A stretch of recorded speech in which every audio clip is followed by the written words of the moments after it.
মানুষ নিজের দরকারে আমায় কাছে টানে আর আমি সেটাকেই ভালোবাসা ভেবে নিই।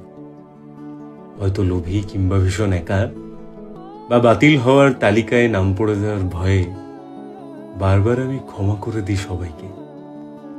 অনেকবার আঘাত করার পরে সবাই সব দোষ আমার মাথাতেই চাপিয়ে দেয়। ধরে রাখার চেষ্টা আমি করি, করতে গিয়ে খানিকটা নির্লজ্জও হয়ে যায়, কিন্তু খুব একটা লাভ হয় না তাতে। কারণ কেউ আমায় ধরে রাখার জন্য খুব একটা আমার কাছে আসে না। হ্যাঁ, খানিকটা দোষ আমারও। নিজের করা ভুল থেকে খুব একটা শিক্ষা নিই না আমি।